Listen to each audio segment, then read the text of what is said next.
आणि आज आमचं सुतक फिटलंय, मला खूप छान वाटतंय आणि आजच श्रावण चालू झालाय. सगळ्यांचं मी साक्षी तुमच्या सगळ्यांचं खूप खूप स्वागत करते माझ्या नवीन एका ब्लॉगमध्ये. सो आता मी करते पूजा आणि आज ती दाखवायचं म्हटलं तुम्हाला ते बघा जरा जिवंतिका पूजन आहे. सो मी ते पण करणार आहे. म्हणजे ही पूजा कशासाठी असते ते पण तुम्हाला सांगते. लेकरांचं दीर्घ आयुष्य वाढो याच्यासाठी ही पूजा असते. त्यांना ती पूजा करून ओवाळावं लागते. खूप छान मी तुम्हाला दाखवते आणि नंतर मग त्याला ज्योती पण म्हटलं जाते. सो आता मी पूजा करते.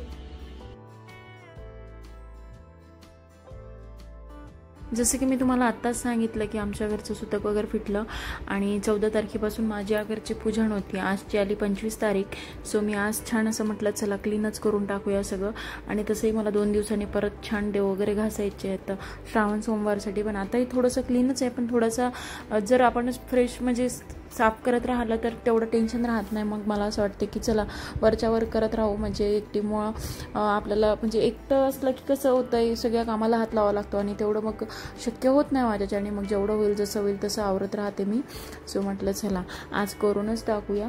आणि आज जे जरा जिवंतिका पूजन आहे त्याच्याबद्दल मी तुम्हाला सांगणार आहे. ती सुद्धा पूजा श्रावण महिन्यात दर शुक्रवारी करतात आणि ती आपल्या मुलांसाठी करतात. म्हणजे की त्यांचं दीर्घ आयुष्य त्यांना लाभो आणि खूप छान त्यांचं आयुष्य जावं याच्यासाठी करतात ती पूजा. सो मग म्हटलं चला आपण पण आज करूया. मी सगळं असं व्यवस्थित सगळं क्लीन करून घेतलं. त्याच्यानंतर छान अशी पूजा वगैरे करून घेतली आणि फुलं वगैरे मी आधीच आणले होते. पाऊस लागला होता म्हणून मोबाईल काही सोबत नेला नव्हता मी. सो फुलं वगैरे आणले. त्याला पुन्हा दुर्वा आघाडा वगैरे लागतो ते सुद्धा आणलं मी. आणि त्याच्यानंतर मग फुल वगैरे जास्वंदाचे होते ते सुद्धा काही आणलेले. नंतर मग विड्याचं पाणी पुन्हा ओटीचं सामान वगैरे असं सगळं गोळा केलेलं मी. आणि सगळं छान असं पुसून देवपूजा वगैरे करून घेतली होती. आणि आता पुढे बघाच तुम्ही.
तर छानपैकी मस्त अशी पूजा झाली माझी.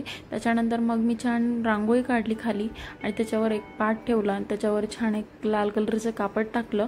ते सुद्धा मस्त असं छान होतं माझ्याकडे, कारण दुकान असल्यामुळे माझ्याकडे अवेलेबल होतं. मला असं सजवायला वगैरे खूप आवडतं आणि करायला पण आवडतं. सो मस्त असं करून घेतलं होतं. आणि जरा जिवंतिकाचा ज्योतीचा फोटो पण होता माझ्याकडे, तो सुद्धा मी तिथे ठेवला. आधी छान दिवा वगैरे लावून घेतलेला आणि त्याच्यानंतर मग तांदूळ टाकून फोटो वगैरे ठेवला मी. आणि नंतर मग त्याच्यावर फूल आघाडाचं जे मी माळ केली होती त्याच्यानंतर ती माळसुद्धा लावली, वस्त्रमाळसुद्धा लावली.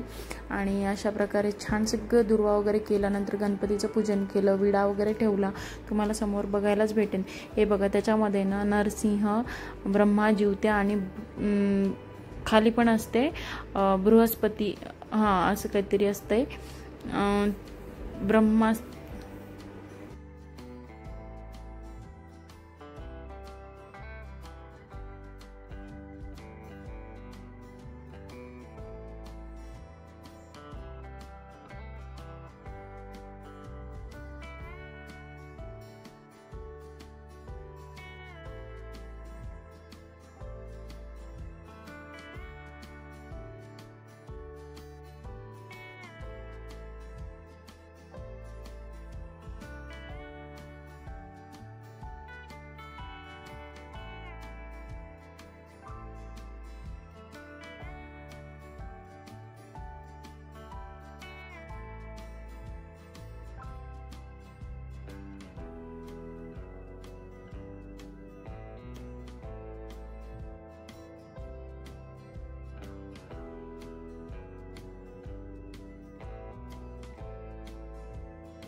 ऐका, मी कथा सांगते तुम्हाला.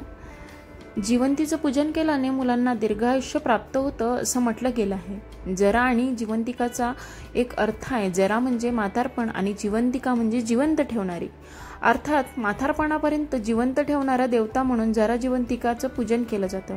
लहान बालकांच्या रक्षणासाठी जरा जिवंतिकाचं पूजन केलं जातं. तर आता मी कथा सांगणार आहे. जरा ही मूळची राक्षसी होती. ती मगध देशात असे. मगध नरेश वृद्धाला शरीराचे 2 वेगवेगळे भाग असलेला मुलगा झाला. तो जन्मताच त्याला नगराबाहेर फेकून देण्यात आले. त्यावेळी ह्या जरा राक्षसीने ती 2 शकले एकत्र जुळविली आणि त्या अर्भकाला जीवनदान दिले. म्हणून ते बालक जरासंध या नावाने ओळखले जाऊ लागले. पुढे मगध देशात जरा राक्षसीचा महोत्सव केला जाऊ लागला. लोक तिला अनेक मुलांची आई समजू लागले. घरोघरी तिची पूजा होऊ लागली. तर हीच आहे ती कथा की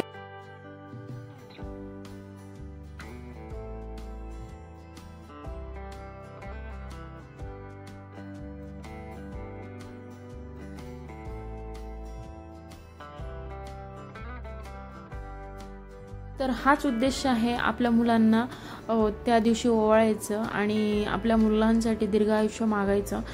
मग बाकी तर मी तुम्हाला सांगितलंच आहे आणि पूजा कशी केली ते सुद्धा सांगितलेलं आहे, दाखवलं सुद्धा आहे.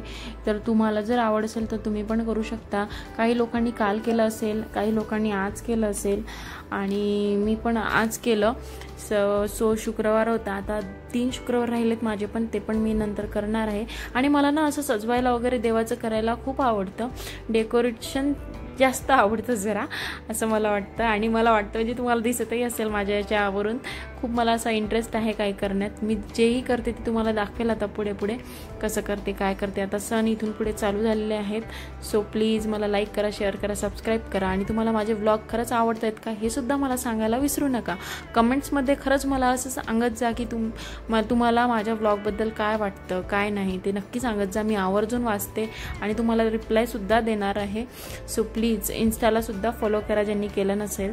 sax0515 असं माझ्या इन्स्टाचं पेज आहे. सो ते सुद्धा बघा आणि तिथे सुद्धा फॉलो करा. तिथे पण मी मिनी ब्लॉग टाकते आणि इथे सुद्धा टाकते. सो प्लीज फॉलो करा, मला सपोर्ट करा. असंच जर तुमचं प्रेम असेल तर माझा उत्साह आणखी वाढेल असं मला वाटते. तर श्रीषाचं काही नवीन असलं ते सुद्धा मी तुमच्यासोबत शेअर करत असते. आणखी भरपूर असं काही शेअर करत असते. आणि व्यवस्थित जरी मी आता व्हॉइस ओव्हर करत असली तरी तुम्ही पूजा बघा की मी कशी केली आहे काय केली आहे. आणि आजचा नैवेद्य होता मी छान असं दूध आणि साखर आणि फुटाणे ह्याचा मान असतो तो दाखवलेला आहे. एखाद्या वेळेस मी छान असे कणकीचे दिवे तयार करून आणि पुरणाचं नैवेद्य करून तो सुद्धा करेल एखाद्या शुक्रवारी. आणि आज तर माझ्याकडनं शक्य झालेलं नव्हतं, मला जायचं होतं. आणि हा होता माझ्या पूजेचा फायनल लुक. तुम्हाला कसा वाटला ते मला नक्की कमेंटमध्ये सांगा. आणि मी खरंच म्हणते ना आवर्जून मला कमेंट्स करीत जावा की मला म्हणजे तुम्हाला काय बघायला आवडेल. म्हणजे मला कळेल की नेमकं तुम्हाला कशात आवड आहे आणि माझ्या ब्लॉगमध्ये तुम्हाला काय बघायला आवडतं. सो प्लीज नक्की मला कमेंट करा एवढंच म्हणते मी. आणि सपोर्ट करा आणि सबस्क्राईब करायला विसरू नका. नवीन असाल तर प्लीज सबस्क्राईब करा. तर अशा प्रकारे मस्त मी आता पूजा करून घेतलेली आहे. आता वाजले 10. मला उरकायचं पटकन कारण बाहेर पण जायचं आहे, थोडं काम आहे. सो कुठे जाते तुम्हाला नंतर कळेल. आणि कसं वाटलं माझा ब्लॉग ते मला नक्की सांगा आणि फॉलो करायला विसरू नका. नवीन असाल तर सबस्क्राईब करा. इथे छान श्रीषा उठलेली आहे. मी तिला आंघोळ वगैरे करून दिली आणि मस्त असं बसवलं आणि तिथं छान ओवाळून घेतलं मी. आणि खूप मस्त तिच्या पाया वगैरे पडले. खूप छान वाटतं. मुलांना पण असं काही वेगळं केलं की ती सुद्धा बघत होती आणि तिचं सुद्धा लक्षात होतं आरतीकडे.